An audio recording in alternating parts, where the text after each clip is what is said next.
What's going on, guys? It's your boy Will Roggy, and today I'm going to be doing my Premier League predictions. The season starts in 3 days? It'll probably be 2 days as of seeing this video for you guys.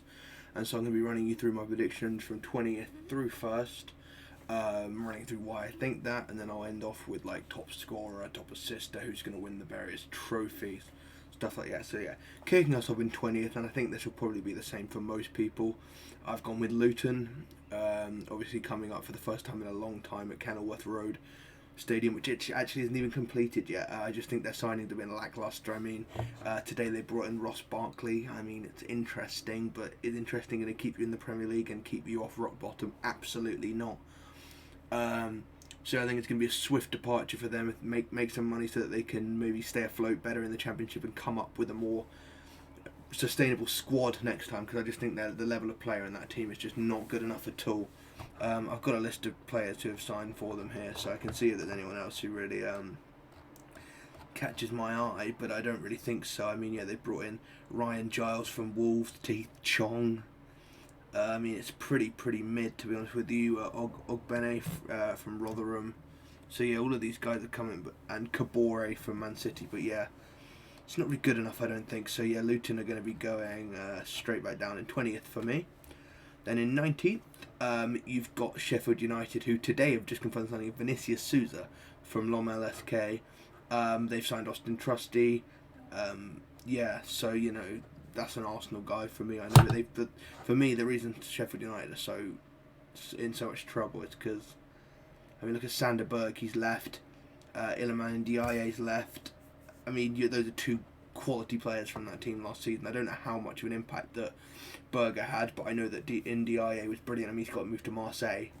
That kind of says all you need to know. Some of my friends rave about him. I've not watched a lot of him, but he's clearly was one of their star players. So for him to leave is going to be quite damning. So yeah, and then finally we get to a club. Spoiler alert: Burnley aren't going down, but I've got in 18th place. I've got Wolves. I think Wolves are. I mean, Lopetegui's just gone. As I'm recording this video yesterday, they're in big trouble. I mean, they've lost Neves, they've lost Cody, they've lost. I know Cody wasn't actually there last year. They've lost Collins. Jimenez has gone. I mean, the list is really long. Adama's gone. I know that he was, not that good last season. It's crazy. But then they brought in Cunha, Boubacar Traore, and Doherty's back, but that's just not good enough. That's not good enough Premier League business. And without Lopetegui, they're done.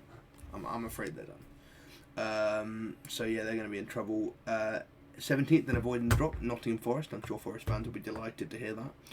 And I think that their business has just been good enough. I don't think their squad's super strong, but I think Alanga, Chris Wood. I mean, they brought in Matt Turner today. I think he's a great goalkeeper. So yeah, those guys are. Those guys have come in. I think, they've got rid of some people who aren't too good. Lingard's gone on a free. He didn't do much for them. Keylor Navas returned, obviously. But yeah, I think Forest just avoid the drop. Right, after Forest, in 16th, so I'm just going to adjust this slightly. After Forest, in 16th, I've got Everton. Everton Club de Football.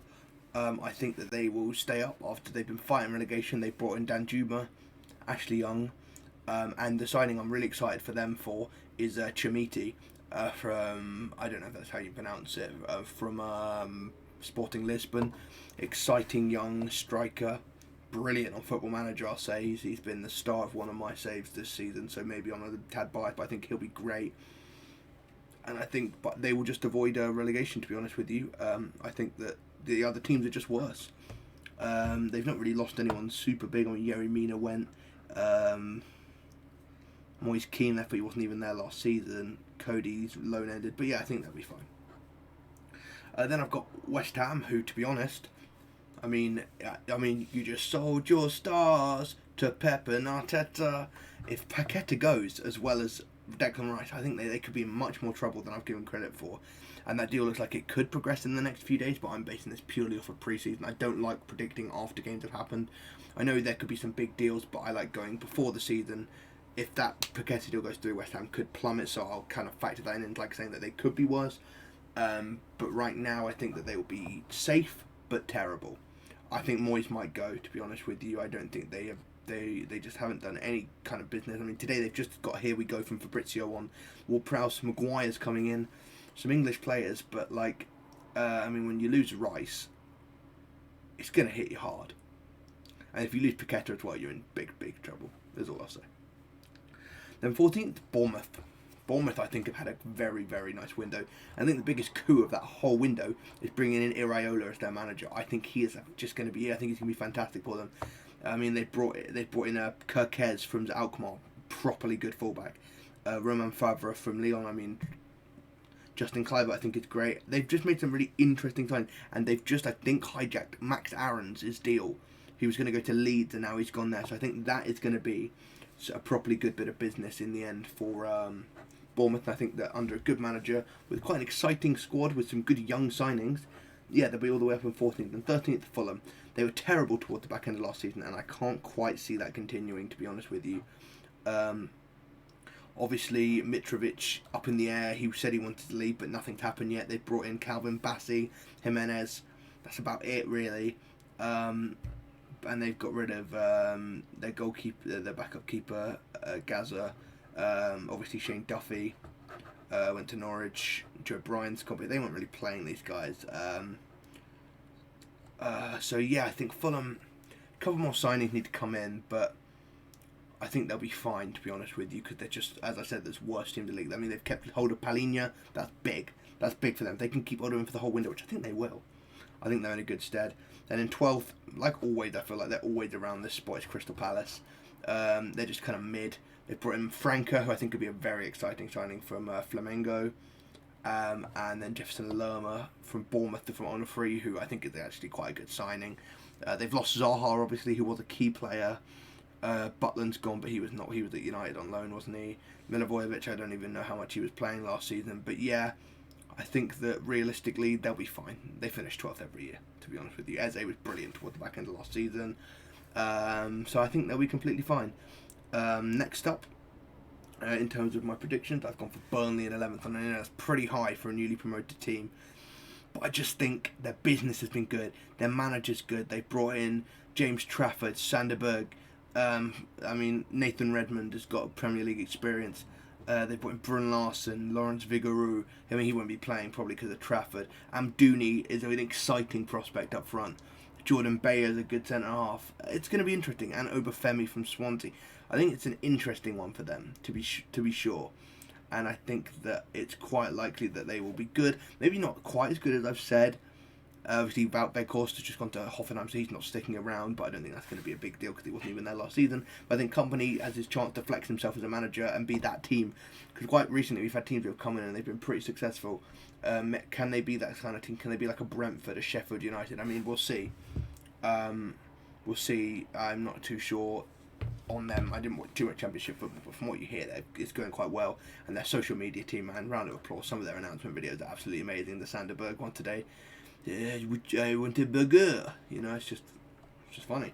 Then I've got Brentford in 10th. Speaking of them, they brought in Nathan Collins. They brought in Schade from Freiburg. I think he was already there. I could be wrong. Flecken. And obviously they've just lost David Raya to Arsenal on loan with an option to buy. I think he'll probably get bought, to be honest with you, but it's good for financial fair play for us. Maybe a couple more deals coming in for Arsenal. I'll speak about Arsenal in a greater degree later when I get to us. Yeah, so that's interesting for Brentford. I think they might bring in a couple more players, to be honest with you. And obviously Ivan Toney, if they're doing fine, by the time Tony's back, they'll be completely fine. But I've got them 10th. I think their squad's just a little bit better. I think Mbomo's going to have a great season. So yeah. Then after them, in 9th, they've got Aston Villa. And whilst Aston Villa have made some great signings in Moussa Diaby, Pau Torres and Yuri Tielemans, I mean, what a window. I think that you reach a point where Unai Emery is going to win them the Conference League, by the way. That's like a spoiler alert, but yeah. Unai Emery wins the Conference League with Aston Villa. I would say, not guaranteed, but I think very, very likely. And so, at that point, I think that you may lose a couple of places in the league and finish 9th, because every other team I've got above them are good teams. The top 9 is very strong, and then it kind of falls off slightly, but yeah. Aston Villa just ahead of the middle of the pack and winning the Conference League to get Europa League football. They won't make it through the league. But yeah, DRB, Torres, Tielemans, brilliant signing. Emery, great manager. Didn't do it at Arsenal. I don't hold anything against him because it was a tough job and he just wasn't really prepared and he got bullied, blah, blah, blah. But yeah, then in 8th, I've got Brighton, who have had an interesting window for sure. I mean, McAllister's gone, Robert Sanchez has gone, not that he was really starting. You've got players like Sarmiento going out on loan, and obviously they might lose Moises Caicedo. That's the big one up in the air. Is Caicedo going to go? I mean, I'm leaning towards yes, but where? Because Chelsea might have to back out that deal because it's a lot of money that Brighton are demanding for him. For a great player, don't get me wrong, but one good season at the top level, it's like, ooh, are you sure? But yeah, it's going to be an interesting dilemma there for Brighton. I think they'll finish 8th. I think they'll be quite good showing in the Europa League. They're going to keep hold of Matoma, which I think is a good bit of business for them. So, yeah. Then up into 7th, I've gone for Tottenham Hotspur. Spurs, they might lose Kane. That would be huge. They've brought in Maddison, Porro, Mickey van der Ven, Vicario. I mean, they missed out on Raya. I think Vicario's not going to be that great. They've signed Manor Solomon. I mean, I'm not sure how good he's going to be. They've got rid of Winks, Mora, Longley's gone home. I don't think they'll really care about any of those. But if Kane goes under a new manager, I think their squad is quite poor compared to the rest of the big 6. So yeah, then into 6th, I've gone for Chelsea Football Club. And yeah, they've had an interesting one. Obviously, their big signing is in Kunku, but he's out for 4 months now? 3-4 months. Disasi, he's fine. Nicholas Jackson has been great in pre-season, but he's not got a pedigree about him. Leslie Oguchukwu, who knows? He's 19. Robert Sanchez probably won't be their starting keeper. Angelo, Colwell's back. Colwell back will be brilliant. Colwell is absolutely incredible. He's one of my favourite young centre-backs, one of my favourite centre-backs in the world. His ball playing is brilliant. He's going to be huge for Chelsea. But then they've lost Havertz, Mount, Kovacic, Koulibaly, Pulisic, Mendy, Loftus-Cheek, Azpilicueta, Aubameyang. The list goes on. They've loaned Kante. They've loaned out Datro Fofana. Angelo's going out on loan as well, by the looks of things. João Felix's loan's ended. Zacharia's loan's ended. I don't know. I just don't think Chelsea are going to get back into the Champions League. I think they'll miss out by one spot because I'm assuming England will get that 5th coefficient spot. So we're going to have 5 Champions League teams, which means scraping back into the Champions League is Newcastle. Obviously, they're top 4 last season, but due to a Liverpool resurgence, which we'll talk about in a second, I think they'll drop down a spot. Tonali, Barnes, Livramento, Minter. I couldn't tell you about the top 3. Don't know a thing about Minter. But yeah, Tonali, great signing for them on paper. Italian players have got kind of a homesickness kind of thing. You'll see it with Gianluca Scamacca leaving West Ham and going home straight away. Will he make it in England? We'll see. Harvey Barnes, pedigree as a goal scorer in the Premier League. Was it 13 goals last season? Scored a couple in pre-season, I think, yesterday. But he could be a good signing, but he could be a bust. Are they Champions League? Is he a Champions League level player? I'm not too sure. And then Livramento, right back. So is Trippier, but Trippier does get injured occasionally. And Livramento, but I mean, obviously I'm saying that about, and then I'm saying Livramento, who was out for a year with an ACL. If it was an ACL, he had a long-term injury. I always go ACL in my head. They lost St. Maximan, but realistically, he was always a bit of a excitement, but no end product kind of player. Then to 4th, back up into 4th after a poor season last year. I've gone for Liverpool. Their midfield overhaul has consisted of losing Fabinho, Keita, Henderson, Milner. And then Oxlade-Chamberlain, and they've brought in Szoboszlai and McAllister. Szoboszlai, who I think is vastly overrated, and I don't know how he'll do in the Prem because he's coming from Leipzig. Last time Liverpool signed a Leipzig midfielder, well, he's just dipped. He's just gone. Naby Keita. McAllister, good footballer, World Cup winner, but you can't make do off of 2 midfield signings. I mean, obviously they want Romeo Lavia as well. He's 19 at Southampton, but they're haggling over that 5 million. If they don't get him in, they'll have Google Pixel to play at CDM, but at the end of the day, is it good enough to come back in and challenge City? No. Is it good enough to catch United and Arsenal even? No. And they're the next teams we're going to talk about. In 3rd place, I have gone for Manchester United, who have brought in Højlund. injured at the minute, but could be good. I mean, you're paying a lot of money, 75 million euros for a a 9-goal in a season striker. You know, it can go either way. He can come in and he can be brilliant, or he can come in and he can flop. Obviously, apparently there are problems with his knees. I've seen on Twitter that he can't play 2 games a week or something, which would be crazy if true. Mount brought in, you know my thoughts on Mason Mount. I think he's dusty. I think he's washed. I think he's crap. Can Ten Hag unlock him? Maybe, because obviously a lot of players suffered in that Chelsea system. Onana's brought in a good goalkeeper, a vast improvement on David De Gea. Is he quite as good as some United fans are saying? I'm going to say no. And then Johnny Evans, I mean, who knows, you know. They've got rid of Alanga, Teller's gone, he wasn't there last season. De Gea's left on a free. Weghorst, Sabitzer and Butland all gone back on loans. And they're selling Maguire to West Ham. West Ham also potentially want McTominay. Another player I didn't mention for West Ham earlier, whether it was Alvarez, but I don't think he'll make a big difference anyway. So United in third. Ten Hag, good manager, overrated. I think they overrate quite a lot of their players. So yeah, third place, I don't think they're going to touch the top 2. Okay, and then into second place. Drum roll, please. I've gone for Arsenal. I would love to say that my team are going to win the league, and I'm sure we can. But I'm always going to pick City in terms of picking a team who I think will do it, because they've got the pedigree. Rice, Havertz, Timber, all in. Fantastic signings. Havertz is the worst of the 3 in terms of what I think they're going to bring to the team, but I think you saw glimpses of what Arteta wants from him in that false 9 kind of role, in that Community Shield against City. His physicality, the way he brought the ball down and played it out to the wingers, who are a focal point. I mean, Saka, Martinelli, absolutely fantastic. I mean, off the bench, Leandro Trossard, January signing, but he has been amazing since he brought in his getting assists now, and he's adding goals to his game in pre-season. Will he continue that? I hope so.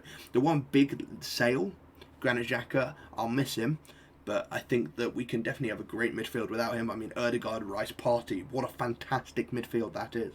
And then David Raya has been brought in on loan as of today to fight Ramsdale for that spot. Another great, probably a top 5 goalkeeper in the Premier League, if we're being honest, based off of last season. Great ball player, fantastic, obviously, with his feet, as ball playing is. And yeah, I think he'll be a great impact. Will he take Ramsdale's place? Maybe. But it's good to have that cover when you're playing Champions League, when you want to fight on all 4 fronts, which Arteta has said we have to fight on all 4 fronts, because last season we were lacklustre in both English Cups and the Europa League, which maybe we overperformed in the Prem, but I don't think that's true. I think we've got good cover. Jurrien Timber has been absolutely amazing in pre-season. He can cover left back, centre back, right back, CDM even. Sorry, defensive midfielder. I don't need to quote FIFA positions, but it's like he is just phenomenal. His footwork, the way he moves his hips, he's like Shakira in the midfield, you know. So yeah, Declan Rice, and what more can I say about Declan Rice? £105 million, and I think he'll probably be worth every damn penny of that by the time he's done at Arsenal Football Club. 1 game professionally, 1 trophy. Obviously the Community Shield, but I think that he's special, man. He's such an improvement in terms of bringing stability to our midfield, in terms of leadership, in terms of his youth, in terms of the fact that he's willing to learn, the fact that he's embracing the culture.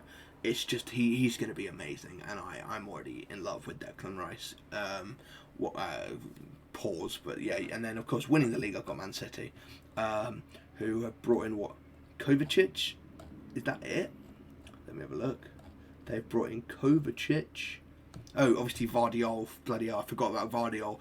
Their massive fucking fuck off 90 million euro signing. Yeah, so Vardiol come in. He's young, Croatian. Bundesliga tax again, so he could be great. Don't get me wrong. You can sign good players from the Bundesliga. Look at Erling Haaland, for example. But I think that there is a potential for Vardiol to not be as great as they say. I think he will be, because I think he is a quality defender, but fingers crossed he's not good. And then Kovacic, you know, Prem proven, bit poor at Chelsea, but I think he, you know, everyone knows the quality that he's got there. So yeah, City winning the league. In terms of the FA Cup, I think Arsenal will be better this season, but I think Manchester United are going to win the FA Cup. Ten Hag's going to get another trophy. I think that in the League Cup, City will win it. I know they didn't win it this season, but I think realistically they will. I think City will win. They'll go back and win the League Cup. Champions League, I am going to say that.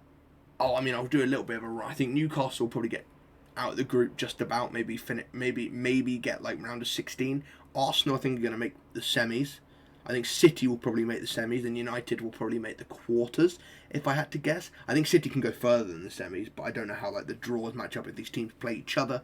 I think that Arsenal can beat most teams in Europe on our day. I think that if we came up against a Real Madrid or a Bayern, we'd struggle, and a City, and that's it. I think against a Barcelona, against an AC Milan and Inter, we would have a strong chance of beating those teams. United would be a tough fixture over 2 legs, but I think we could do that as well. So yeah, I think we are probably in the top. I would say we're a top 5 team in Europe right now, and we should have the European campaign to match that. Will we? I'm not sure because of the experience we lack in Europe. I mean, Saka, Martinelli, Rice never played games in the Champions League. So yeah, we'll know. I mean, the key thing is keeping Saliba fit because he is the best centre back in the world at the moment. There's no one better than him. And even if you want to say there's a couple better, oh my bad, he's definitely one of the best young. He is the best young centre back in the world. He's the heir to that Van Dijk throne, which he's already let slip a little bit right now. But yeah, I think that's those. And then yeah, those are my predictions. Europa League, I'll go for. Ooh, it's a great question. I think Liverpool will probably win the Europa League if they're back to their ability. If Klopp really wants to win it, if Klopp doesn't want to try in that competition, then maybe they'll crash out. But on paper, I think they should win that competition. I mean, they've still got Salah, Jota, it's Luis Diaz, Darwin Núñez, Szoboszlai, McAllister. I mean, no defensive midfielders as of now. But I think that team, their midfield depth is probably too poor to win the Europa League, but they should win it on paper. So yeah, those are my league predictions. Let me know what you guys think in the comments down below. Like and subscribe. I'm going to be doing more content on here. Tomorrow I'm going to do my Arsenal Burnley preview, and then you'll be getting a review after the game. So yeah, let me know what you guys think. Like and subscribe, and I will see you next time.